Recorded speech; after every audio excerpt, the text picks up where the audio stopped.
നമസ്കാരം. നമ്മളിന്ന് ചന്ദ്രകാന്ത് ദേവ്ദാലെ എഴുതിയ പത്തർ കി ബെഞ്ച് എന്ന കവിതയാണ് ചർച്ച ചെയ്യുന്നത്. ചന്ദ്രകാന്ത് ദേവ്ദാലെ 1936 നവംബർ മാസം 7-ാം തീയതി മധ്യപ്രദേശിലെ ബൈത്തൂർ ജില്ലയിലാണ് ജനിച്ചത്. അപ്പോൾ അദ്ദേഹത്തിന്റെ നിരവധി പ്രശസ്തമായ കവിതകളുടെ അല്ലെങ്കിൽ സാഹിത്യകൃതികളുടെ പേര് ഉണ്ട്. हड्डियों में छिपा जोर, भूखंड तप रहा है, आग हर चीज में बताई गई थी, उसके सपने इतनी पत्थर रोशनी, उजाड़ में संग्रहालय, पत्थर फेंक रहा हूं, आकाश का जात बना पയ്യ തുടങ്ങിയവയാണ്. അതുപോലെ അദ്ദേഹത്തിന് നിരവധി പുരസ്കാരങ്ങൾ ലഭിച്ചിട്ടുണ്ട്. मुक्तिबोध फेलोशिप, माखनलाल चतुर्वेदी पुरस्कार, मध्य प्रदेश शासन का शिखर सम्मान, सृजन भारती सम्मान, कविता समय पुरस्कार. അദ്ദേഹത്തിന്റെ സാഹിത്യകൃതികളുടെ വിശേഷതകൾ നമുക്ക് നോക്കാം.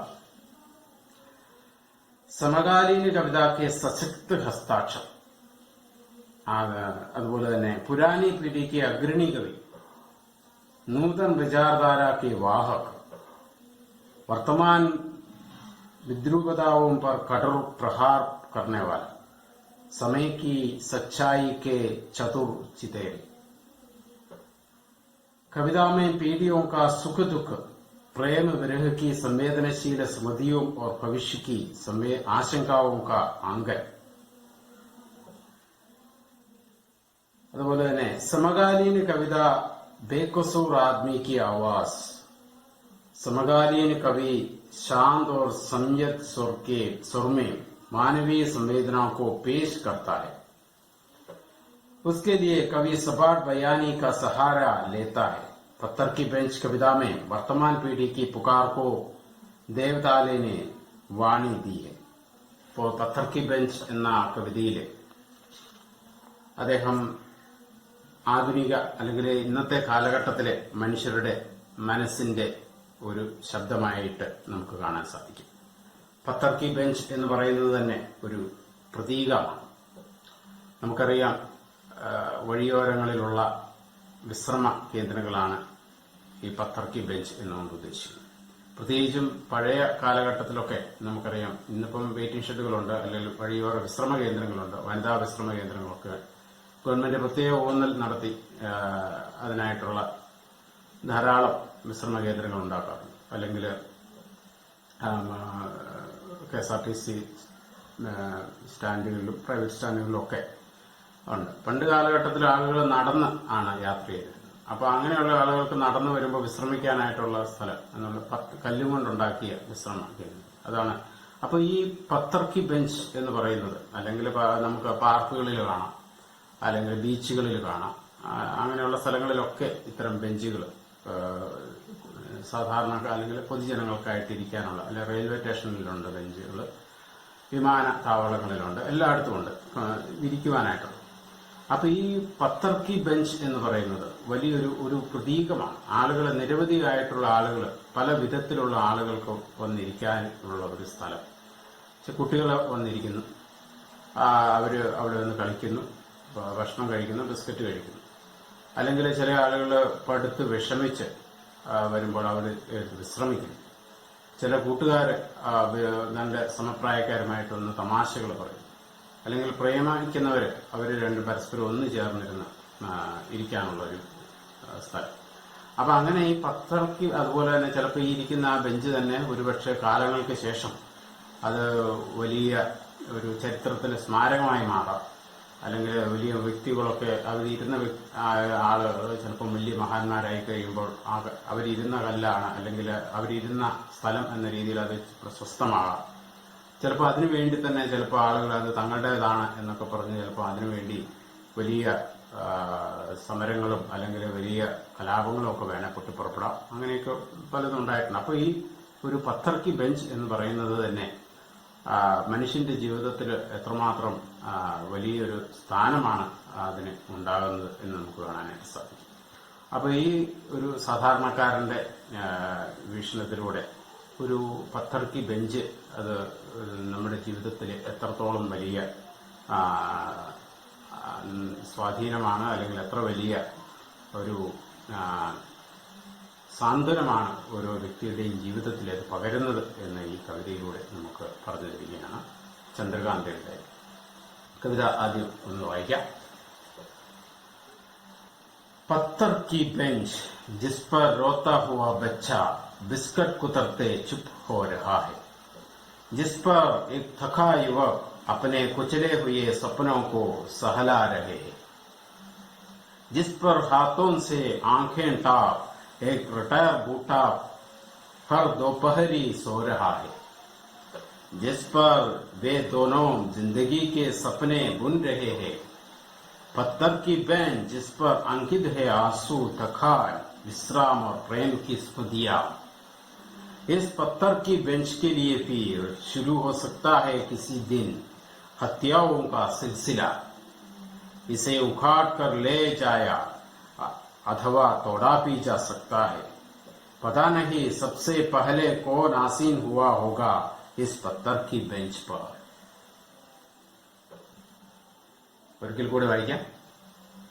पत्थर की बेंच जिस पर रोता हुआ बच्चा बिस्किट कुतरते चुप हो रहा है, जिस पर एक थका युवक अपने कुचलते हुए सपनों को सहला रहा है, जिस पर हाथों से आंखें टाप एक रिटायर बूटा पर दोपहरी सो रहा है, जिस पर वे दोनों जिंदगी के सपने बुन रहे हैं, पत्थर की बेंच जिस पर अंकित है आंसू, थकान, विश्राम और प्रेम की स्मृतियां।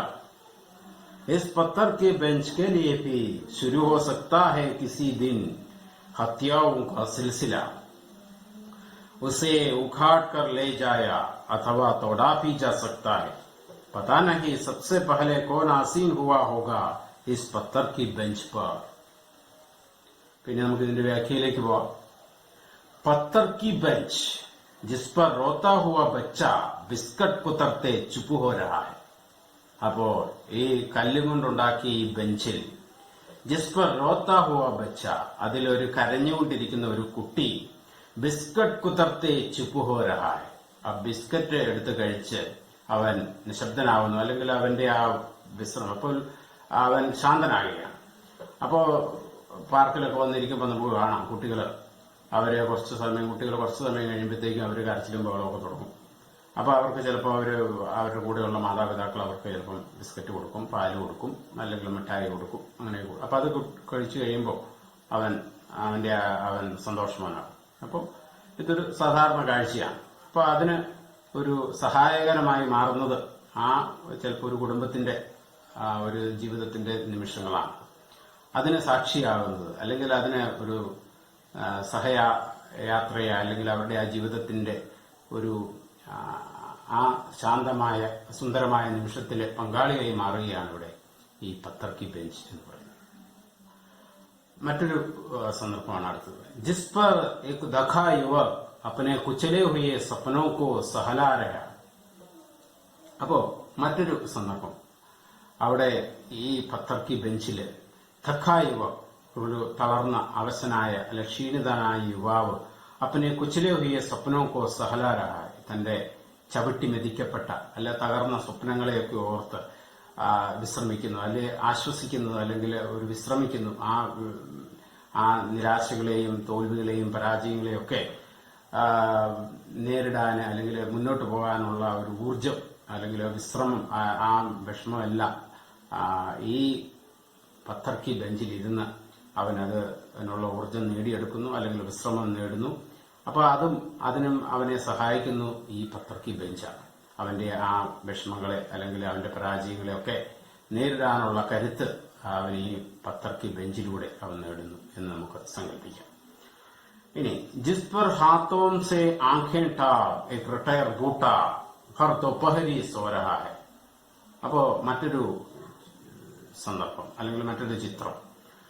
ജിസ് പർ ഹാത്തോ മേ ആംഖേൻ ടാർ ഏക് റിട്ടയർ ബൂട്ടാ ദോപഹരി സോ രഹാ ഹൈ. ഉച്ച സമയത്ത് അവിടെ കിടന്ന ആ ബെഞ്ചിൽ കയറുന്ന ഒരു റിട്ടയർ ചെയ്ത ഒരു വയസ്സായ ആള് തന്റെ കണ്ണുകൾ കൈകൊണ്ട് കണ്ണിൽ വെച്ച് ഉറങ്ങുകയാണ്, കൈമർത്തി. അപ്പൊ അവിടെ അദ്ദേഹത്തിന് വളരെ ഒരു വിശ്രമം നൽകുകയാണ് അദ്ദേഹത്തിന്. അപ്പോൾ അതിന് സഹായകമാവുന്നു ആര്? ഈ പത്തർ കി ബെഞ്ച്. അപ്പോ ഇനി ജിസ് പർ വേ ദോനോ ജിന്ദഗി കെ സപ്നെ ബുൻ രഹേ, മറ്റൊരു ചിത്രമാണ്. അവിടെ പ്രേമിക്കുന്ന രണ്ടുപേര്, ഒരു യുവാവും യുവതിയും, അവര് തങ്ങളുടെ ജീവിതത്തിന്റെ സ്വപ്നങ്ങളെ നെയ്തുകൂട്ടുന്നത് ഈ പത്തർ കി ബെഞ്ചിൽ ഇരുന്നു കൊണ്ടാണ്. ഒരുപക്ഷെ അവരെ സംബന്ധിച്ചിടത്തോളം ആ പത്തർ കി ബെഞ്ച് അവരുടെ ജീവിതത്തിന്റെ, അവരുടെ സ്വപ്നത്തിന്റെ അല്ലെ പ്രേമത്തിന്റെ ഒക്കെ ഒരു പ്രതിബിംബമായി മാറാം. അപ്പൊ അത് അവർക്ക് അവരുടെ ജീവിതത്തിലെ ആ മനോഹരമായ നിമിഷങ്ങളുടെ ഒരു ഭാഗമായി മാറുകയാണ് ഈ പത്തർ കി ബെഞ്ച്. പത്തർ കി ബെഞ്ച് ജിസ് പർ അങ്കിത് ഹെ ആസു, ഥക്കാൻ, വിശ്രാം और പ്രേം की സ്മൃതിയാ. ഇത് ഒരു പത്തർ കി ബെഞ്ചിലുണ്ടാകുന്ന നിരവധി ആയിട്ടുള്ള സന്ദർഭങ്ങൾ, നിരവധി ആയ വ്യക്തികൾ അതിൽ വന്നിരിക്കുമ്പോഴുള്ള ആളാണ്. അപ്പൊ നിരവധി വ്യക്തികളുടെ ജീവിതത്തിന്റെ അവരുടെ പലതരത്തിലുള്ള മനോവികാരങ്ങളിൽ പങ്കാളിയായി മാറുകയാണ് ഇവിടെ ഈ പത്തർ കി ബെഞ്ച്. എന്തൊക്കെയാണ് അപ്പൊ അതുകൊണ്ട് തന്നെ ഇതില് രേഖപ്പെടുത്തിയിട്ടുണ്ട്. ഈ എന്തൊക്കെ രേഖപ്പെടുത്തിയിട്ടുണ്ട്? ആസു, ഥക്കാൻ, വിശ്രാം और പ്രേം की സ്മൃതിയ. അപ്പൊ നിരവധി ആളുകളുടെ കണ്ണുനീര്, അതുപോലെ തന്നെ അവരുടെ ഥക്കാൻ, അവരുടെ ടയർഡ്നെസ്, അവരുടെ മടുപ്പ്, അതുപോലെ വിശ്രാം, അവരുടെ വിശ്രമം, ശാന്തത, അതുപോലെ തന്നെ പ്രേമം, സ്നേഹം, ഇതെല്ലാം ഈ പത്തർ കി ബെഞ്ചിൽ രേഖപ്പെടുത്തിയിട്ടുണ്ട് എന്നാണ്. इस पत्थर की बेंच के लिए भी शुरू हो सकता है किसी दिन हत्याओं का सिलसिला. അപ്പോ ജീവനില്ലാത്ത ഈ പത്തർ കി ബെഞ്ചിന് വേണ്ടി ഒരുപക്ഷെ ചിലപ്പോൾ എന്ത് തുടങ്ങാം? ഒരു ഹത്യാവും കാ സിൽസില, അല്ലെങ്കിൽ ഒരു കൊലപാതക പരമ്പര തന്നെ തുടങ്ങാം, അല്ലെങ്കിൽ വലിയ ലഹളകൾ തന്നെ ഈ പത്തർ കി ബെഞ്ചിന് വേണ്ടി ഒരുപക്ഷെ പൊട്ടിപ്പുറപ്പെട്ടേക്കാം.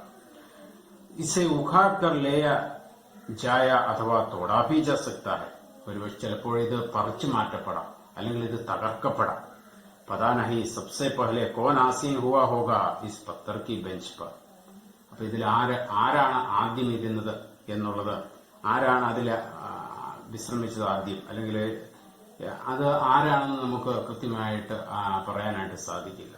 इस पत्थर पता नहीं सबसे पहले कौन आसीन हुआ होगा इस पत्थर की बेंच पर.